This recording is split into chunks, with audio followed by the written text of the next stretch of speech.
आज हम लोग का कंप्लीट डिस्कशन होने वाला है कि पुट्टी का कॉस्ट एनालिसिस करते कैसे हैं, पुट्टी का कॉस्ट एस्टिमेट करते कैसे हैं। देखो, आप अभी शुरुआत में कुछ वीडियो देख रहे हो पुट्टी का, और फिर उसके बाद मैं आपको कंप्लीट कॉस्ट निकाल के दिखाऊंगा कि किस तरीके से स्टेप बाय स्टेप अपना कॉस्ट निकालते हैं पुट्टी वर्क का। मतलब ए टू जेड कैसे कंसिडर करते हैं प्लॉट्स का साइज, और फिर उसके बाद किस तरीके से उसको एस्टिमेट करते हैं, किस तरीके से लेबर का चार्ज लेते हैं उसमें, और क्या क्या चीज़ें अलग अलग कॉस्ट रहता है उसमें। सारी चीज़ें मैंने बताया है, ठीक है। और लोग पुट्टी का वर्क तो जानते ही हो कि अपना कैप्स जो भी रह जाता है प्लास्टर में या फिर इम्परफेक्शंस रह जाता है, उन सबको फिल करने के लिए पुट्टी का वर्क किया जाता है। वो पुट्टी कैसे किया जाता है? रिकमेंडेड होता है हमेशा 2 कोट। 2 कोट करना चाहिए, 1 कोट सफिशिएंट नहीं होता है, 2 कोट सफिशिएंट होता है। और 3 कोट की कभी भी जरूरत पड़ती नहीं है, मतलब जनरली जरूरत पड़ती नहीं है। अनटिल एंड अनलेस, मतलब जब तक कि प्लास्टर बहुत बुरी तरीके से, बहुत खराब तरीके से नहीं किया गया है, तब तक तीसरे कोट की जरूरत नहीं पड़ती है, ठीक है।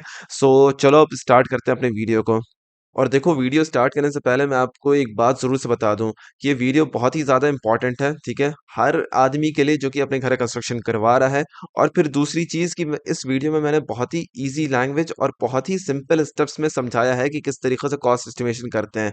और मेरा गारंटी है कि अगर आप ये वीडियो को पूरा एंड तक देखोगे तो उसके बाद आप कॉस्ट एस्टिमेशन करना किसी भी प्लॉट साइज का आप आराम से कर सकोगे, ठीक है। सो चलो अब बिना देर किए हुए स्टार्ट करते हैं अपने इस वीडियो को। देखो भाइयों, हमारा सबसे पहला काम जो होता है ना, वो होता है कि हम कंसिडर करते हैं कि अपना एक रूम है, ठीक है। रूम एक कंसिडर करते हैं और उसका मैंने मान रखा है कि उसकी लंबाई, उसकी चौड़ाई और उसका डेप्थ सब चीज़ 10 फीट है, ठीक है। तो अभी देखो, वॉल का हम लोग एरिया निकालते हैं, वॉल का साइज़ निकालते हैं, एक सिर्फ सिर्फ एक वॉल का, ठीक है। ये अपना एक रूम हो गया, ठीक है। एक रूम है, उसमें 4 दीवार है, एक दीवार, 2 दीवार, 3 दीवार और ये चौथा दीवार, ठीक है। ये 4 दीवार है, ठीक है। अब देखो, सिर्फ एक वॉल का क्या साइज़ कंसिडर किया मैंने कि 10 फीट बाई 10 फीट है। उसका एरिया हो जाएगा 100 स्क्वायर फीट, ठीक है। उसी तरीके से एक दीवार को अब हम 4 से मल्टीप्लाई कर देंगे तो वो हमारा आ जाएगा 100 स्क्वायर फीट, ठीक है। सो टोटल एरिया आ जाएगा हमारा 400 स्क्वायर फीट हो गया, ठीक है। अब देखो, एक रूम है तो वहाँ पे सीलिंग भी होगा, राइट। सो सीलिंग का एरिया कैसे कंसिडर कर रहा हूँ मैं कि 10 फीट बाई 10 फीट, ठीक है, उसका साइज़ है, यानी इसकी लंबाई और चौड़ाई 10 फीट है, ठीक है। अब उसको मल्टीप्लाई कर दोगे तो 100 स्क्वायर फीट आ जाएगा, ठीक है। सीलिंग का एरिया आ गया हमारा 100 स्क्वायर फीट, इस पर पुट्टी होना है। तो अब मैं क्या करूँगा कि इन दोनों एरिया को जोड़ दूंगा, यानी वॉल के एरिया को, जो पूरा रूम में जो भी वॉल था, 4 दीवार था, उसका जो टोटल एरिया आया, और उसके बाद जो सीलिंग का जो एरिया था, उन दोनों को जोड़ दूंगा। तो वॉल का एरिया हो गया 400, ठीक है। और अपना सीलिंग का एरिया हो गया 100, ठीक है, मिला के 500 स्क्वायर फीट हो गया वो, ठीक है। अब क्या है, देखो, किसी भी रूम में ना मैंडेटरी है कि डोर होगा और विंडो होगा, राइट। सो मैं एक डोर का साइज़ कंसिडर कर रहा हूँ कि हाइट है उसकी 6 फीट और उसकी चौड़ाई है 3 फीट। उसका एरिया हो गया 18 स्क्वायर फीट, ठीक है। अब विंडो साइज़ क्या कंसिडर करके चल रहा हूँ मैं कि 5 फीट उसकी हाइट है और 6 फीट उसकी चौड़ाई है। ये आ गया अपना 30 स्क्वायर फीट। अब क्या करेंगे कि अब इन दोनों एरिया को जोड़ देंगे तो 30 + 18 आ गया हमारा 48 स्क्वायर फीट। देखो, कॉन्सेप्ट क्या है इसको निकालने का, डोर और विंडो साइज को हम लोग क्यों निकाल रहे हैं, क्योंकि डोर और विंडो पे कोई पुट्टी वर्क होना नहीं है। सो उस एरिया को हमें घटाना पड़ेगा रूम के एरिया से, ठीक है। सो इसलिए इसका एरिया हम लोगों ने डिटरमाइन किया है। अब देखो, स्कर्टिंग हमारे रूम में जैसे टाइल्स लगा हो, ग्रेनाइट लगा हो, मार्बल लगा हो, कुछ भी हो, तो स्कर्टिंग लगाया जाता है वहाँ पे, राइट। सो स्कर्टिंग का भी एरिया हमें घटाना पड़ेगा क्योंकि वहाँ पे भी पुट्टी नहीं करना है। सो स्कर्टिंग के एरिया के लिए, जैसे हमारे रूम का साइज़ था, देखो अभी सिर्फ एक दीवार का निकालना है कि भाई एक दीवार पे जो स्कर्टिंग लगाया गया है उसका कितना एरिया है, ठीक है। सो उसको निकालने का तरीका है कि जो 10 फीट की जो लंबाई थी वो एज इट इज़ लिख लिया, और 0.34 फीट ये क्या है, तो स्कर्टिंग का नॉर्मल हाइट होता है, जो स्टैंडर्ड हाइट रहता है स्कर्टिंग का, वो होता है 4 इंच। 4 इंच उसकी हाइट रहती है, ठीक है। सो 4 इंच को जब आप कन्वर्ट करोगे फीट में तो वो आ जाता है 0.34 फीट, ठीक है। तो 10 फीट उसकी लंबाई हो गई और 0.34 फीट उसकी हाइट हो गई। तो जब इन दोनों को मल्टीप्लाई करोगे तो आ जाएगा 3.4 स्क्वायर फीट, ठीक है। अब ये निकला अपना सिर्फ एक स्कर्टिंग का एरिया, मतलब एक रूम का, सिर्फ एक रूम का नहीं, सिर्फ एक वॉल का, सिर्फ एक वॉल पे जो स्कर्टिंग लगा हुआ है उसका इतना एरिया है। तो 3.4 स्क्वायर फीट को हम लोग क्या करेंगे कि मल्टीप्लाई कर देंगे 3 साइड से, ठीक है। 3 साइड के दीवार से हम लोग मल्टीप्लाई कर देंगे तो वो आ जाएगा 10.2 स्क्वायर फीट, ठीक है। अब आप सोच रहे होगे कि भाई चार वॉल है तो भाई चारों वॉल पे लगा होगा स्कर्टिंग, तो 3 से मैंने क्यों मल्टीप्लाई किया है, तो उसका भी रीज़न मैं आगे बताऊंगा, ठीक है, वीडियो देखते रहना, मैं आगे बताऊंगा अभी। देखो 3 से मल्टीप्लाई कर दिया तो वो आ गया 10.2 स्क्वायर फीट, ठीक है। अब देखो स्कर्टिंग भी क्या है ना, तो 4 दीवार है तो चारों दीवार पे तो लगेगा नहीं, ठीक है, सिर्फ 3 दीवार पे लगेगा, और चौथे दीवार पे अपना डोर है, ठीक है। तो डोर पे तो कहीं स्कर्टिंग लगेगा नहीं, तो डोर की लंबाई को घटाना होगा, ठीक है, डोर की लंबाई को घटाना होगा। सो क्या किया मैंने कि अब जो आखिरी साइड था, एक side, one side of wall, एक साइड जो था वॉल का जिसमें कि दरवाज़ा था इंक्लूडिंग डोर, ठीक है, जिसमें दरवाज़ा था, उसके लिए क्या किया मैंने, उसकी हाइट, मैंने उसको जो लंबाई था उसको घटा दिया। यानी अपना 10 फीट का 10 फीट लंबा अपना रूम था, उसमें मैंने 3 फीट चौड़ा जो था वो घटा, 3 फीट की जो चौड़ाई थी डोर की वो मैंने घटा दिया, तो वो आ गया 7 फीट, ठीक है। तो यही 7 फीट मैंने इधर लिखा है, ठीक है, ये हो गया 7 फीट। अब मल्टीप्लाई कर दिया 0.34 हाइट से, अपना 7 फीट बचा, मतलब 7 फीट लंबा स्कर्टिंग लगेगा, और 0.34 feet depth, right, 0.34 feet height है स्कर्टिंग की, उसको मल्टीप्लाई किया, आ गया 2.38 स्क्वायर फीट, ठीक है। अब क्या करेंगे, इन दोनों को जोड़ देंगे, ठीक है, तो इससे अपना निकल जाए कि टोटल स्कर्टिंग एरिया कितना है, ठीक है। सो अब हम लोग जोड़ लेते हैं कि टोटल एरिया अपना कितना आया जो कि हम लोग को घटाना है। सो टोटल एरिया अपना डोर का और विंडो का जो आया था, डोर और विंडो का मिला के आया था 48 स्क्वायर फीट, 18 + 30 = 48। सो 48 स्क्वायर फीट, यहाँ पे 18 फीट लिख दिया मैंने डोर का, 18 फीट लिखा मैंने डोर का, 30 फीट लिखा मैंने विंडो का। 18 और 30 फीट हो गया डोर और विंडो का, और फिर उसका स्कर्टिंग का कितना हुआ, स्कर्टिंग का आप यहाँ पे देख सकते हो कि 10.2 + 2.38 मिला के आ जाता, 10.2 + 2.38 मिला के आता है 12.58 स्क्वायर फीट, ठीक है। सो इसको हमने पूरा जोड़ दिया तो 60.58 स्क्वायर फीट हमारा एरिया इतना घटाना पड़ेगा मेन एरिया में से, ठीक है। सो अब हमारा, देखते हैं कि अब हम क्या करते हैं कि एक्चुअल एरिया निकाल लेते हैं पुट्टी वर्क के लिए। देखो पुट्टी वर्क में हमने बताया था ना स्टार्टिंग में कि 500 स्क्वायर फीट एरिया आया था, टोटल एरिया चारों वॉल का और सीलिंग का एरिया मिला के 500 स्क्वायर फीट आया था। तो 500 स्क्वायर फीट माइनस 60.58 करोगे तो ये आ जाएगा 439.42 स्क्वायर फीट। इतना एरिया पे हमें एक्चुअल में पुट्टी करना है, ठीक है। यहाँ तक समझ में आ गया होगा आप लोग को कि 439.42 स्क्वायर फीट अपना एरिया है जिसपे कि हमें पुट्टी करना है। अब देखो इसके बाद होता है ना कि एक थंब रूल रहता है।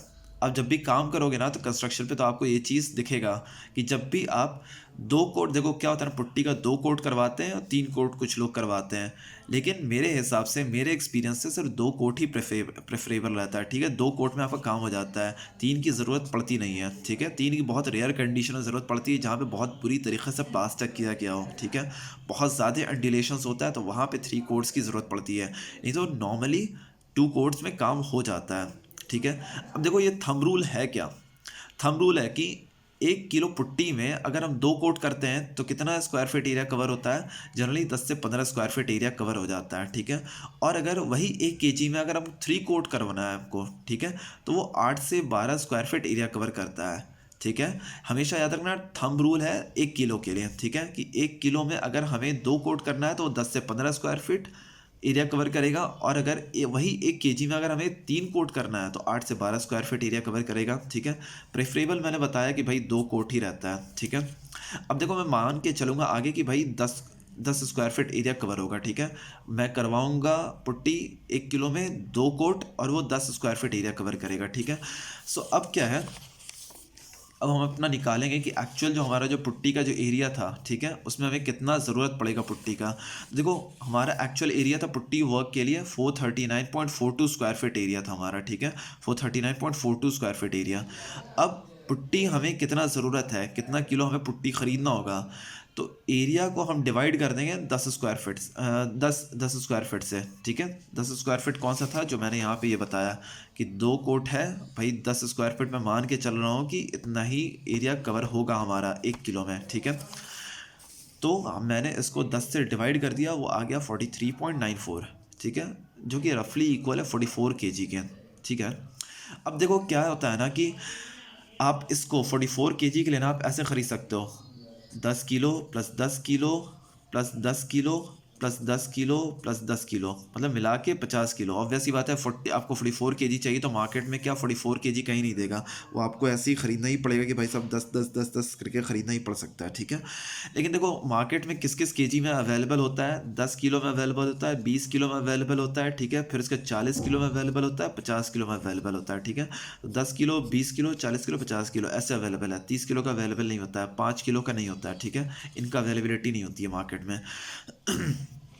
आपके लिए सबसे एफिशिएंट रहेगा कि आप डायरेक्टली 40 kg खरीदो, फिर एक 10 kg खरीद लो, ठीक है।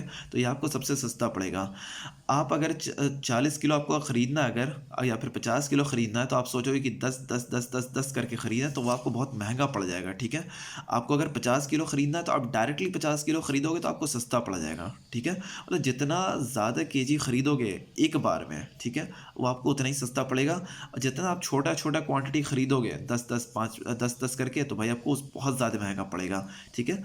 सो अभी देखो सबसे हमें 44 किलो चाहिए, ठीक है। तो हम 50 किलो खरीद के हमें पूरा लाइक हमें 50 किलो खरीदना ही पड़ेगा, राइट। सो हम क्या करेंगे कि भाई हम डायरेक्टली खरीदेंगे 40 किलो का एक बैग, ठीक है। पहले 40 किलो का खरीद लेते हैं। और देखो मैं यहाँ पे एक नैरो लैक जो कंपनी है उसका एग्जाम्पल लेके बता रहा हूँ, ठीक है। नैरो लैक का कोई प्रमोशन नहीं कर रहा हूँ, बस मेरे एक्सपीरियंस में ये बहुत अच्छा प्रूव हुआ है, ठीक है। मेरे एक्सपीरियंस में बहुत अच्छा लाइक वर्क करता है, सो मैं इसको प्रेफर करता हूँ, ठीक है। और दूसरे नंबर पे एशियन पेंट, दोनों का ही मैं कोई प्रमोशन नहीं कर रहा इस वीडियो में, ठीक है। सो नैरो लैक का 40 किलो, जब 40 किलो का पुट्टी खरीदोगे तो उसका कॉस्ट आता है 1800 रुपये, ओके।